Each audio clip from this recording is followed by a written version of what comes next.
میری بات آپ سمجھنے کی، پہلے نبی کو جانو یہ نبی ہے کون، اس نبی کی معرفت حاصل کرو، تبھی محبت رسول پیدا ہوگی، تبھی عشق رسول پیدا ہوگا۔ حضور کیا ہیں، حضور کی شان کیا ہے، حضور کو کبھی آپ نے جانا؟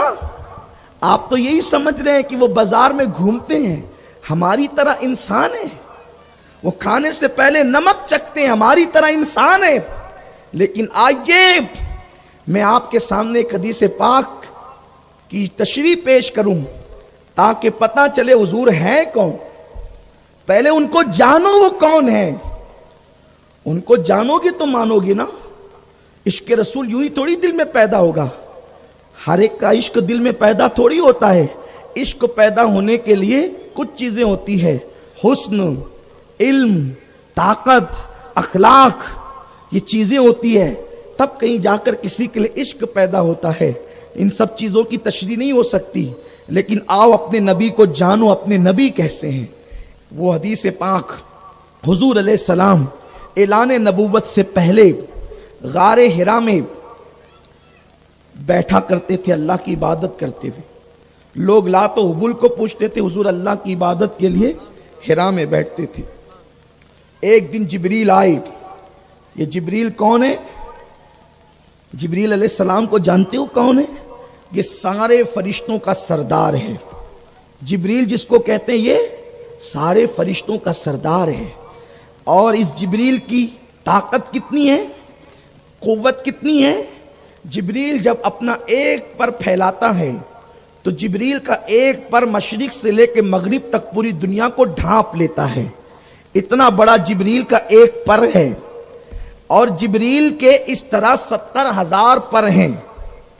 جبریل کی پرواز کا عالم یہ ہے کہ جبریل پلک کے جھپکتے سدرہ سے زمین پہ آتے ہیں اور زمین سے سدرہ پہ جاتے ہیں، یہ جبریل کی طاقت ہے۔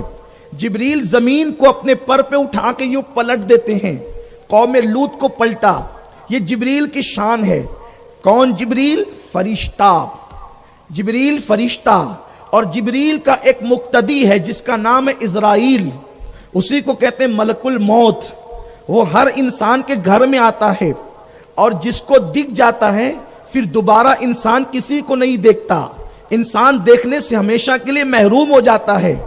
اور اس اسرائیل کی طاقت اتنی ہے کہ وہ ایک انگلی رکھتا ہے تو انسان مر جاتا ہے۔ کون؟ اسرائیل۔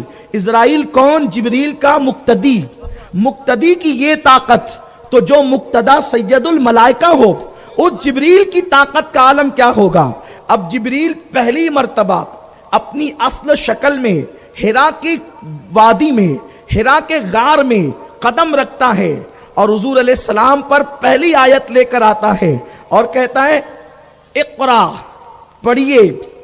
کس سے کہہ رہا ہے؟ جبریل میرے اور آپ کے نبی سے، معلم کائنات سے، معلم انسانیت سے، حضور سید عالم سے، اقرا، پڑھیے۔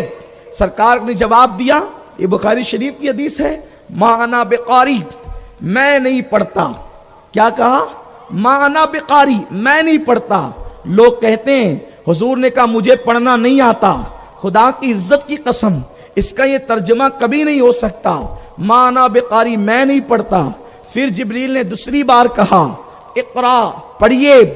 آپ نے فرمایا ما انا بقاری، میں نہیں پڑھتا۔ پھر جبریل نے تیسری بار کہا اقرا، پڑھیے۔ آقا نے فرمایا ما انا بقاری، میں نہیں پڑھتا۔ اب حدیث کے الفاظ اتنے ہیں کہ جبریل نے حضور علیہ السلام کی بغل میں اپنے ہاتھ ڈالے۔ اب آقا علیہ السلام نے جب ہاتھ ڈالے تو حضور کے ہاتھ ہو گئے باہر، حضور کے ہاتھ ہو گئے پیچھے، اور جبریل نے حضور کو بھینچا، یعنی دبایا۔ جبریل نے حضور کو دبایا، اور جب جبریل نے دبایا تو پھر جبریل پیچھے ہٹ گئے۔ کون؟ اسرائیل کا امام سید الملائکہ پیچھے ہٹ گئے۔ پھر دوسری بار دبایا، پھر پیچھے ہٹ گئے، پھر تیسری بار دبایا، پھر پیچھے ہٹ گئے، اور پھر کا اقرا بسم ربک الذی خلق، پڑھیے اپنے رب کے نام سے حضور نے پڑھا۔ اب حضور کو جانیے حضور کیا ہیں۔ جس نبی کا میلاد منایا، جس کے عشق و محبت کی بات کرنے بیٹھے، پہلے ان کو جانیے وہ ہیں کون، ان کی شان کیا ہے۔ سب سے بڑا فرشتہ، فرشتوں کا سردار حضور کی بارگاہ میں آ کر حضور کو دباتا ہے تو لوگ کیا کہتے ہیں؟ دیکھو جبریل نے حضور کو دبایا، بھیجا، تو دبانے کے بعد حضور کو پڑھنا آ گیا اور حضور علیہ السلام تھک گئے، تھر تھر کانپنے لگے۔ ہم کہتے ہیں یہ قصہ نہ بناؤ، یہ جھوٹ ہے۔ حضرت علامہ مفتی محدث علی سہارنپوری رحمت اللہ تعالی علیہ اپنی شرح میں بخاری شریف کی حدیث کی تشریح کرتے ہوئے فرماتے ہیں کہ جبریل نے جب حضور کو دبایا تو دبانے کے بعد حضور علیہ السلام کو دباتے ہوئے جبریل پسینے پسینے ہو گئے اور جبریل تھک گئے، حضور کو دبانے کے بعد وہ دبا نہیں سکے۔ اچھا، حضور علیہ السلام کو کہ بغل میں انہوں نے ہاتھ ڈالی تھی، اگر حضور کے ہاتھوں سمیت دباتے تو ہاتھوں کی طاقت سے دبانے والا پہلے ہی جو ہے وہ معذور ہو جاتا ہے، لیکن جبریل جانتے ہیں یہ اورے میں اور ہوں، اس لیے ہاتھ باہر کر کے کسی کو دبانا آسان ہوتا ہے۔ اب اگر کوئی یہ کہتا ہے کہ حضور کو دبایا تو حضور تھک گئے، ارے جو پہلے دبانے میں تھک گیا تو پھر دوسری بار دبانے کی نوبت کیوں آئی؟ اور دوسری میں تھک گیا تو تیسری بار دبانے کی نوبت کیوں آئی؟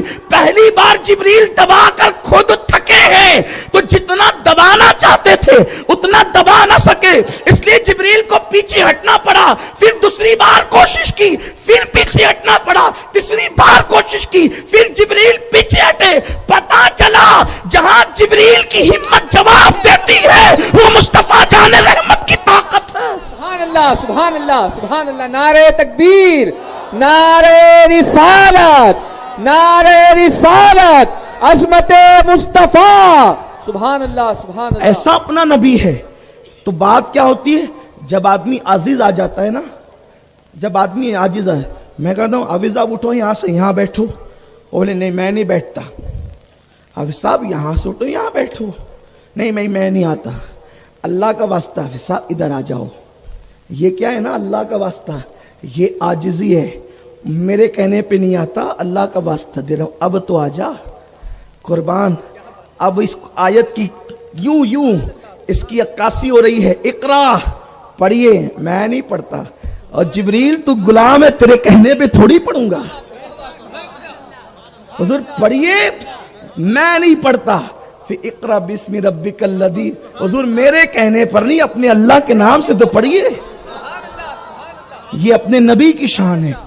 دیکھا جس کی طاقت کے سامنے جبریل کی طاقت جواب دے، وہ میرے اور آپ کے نبی کی طاقت ہے۔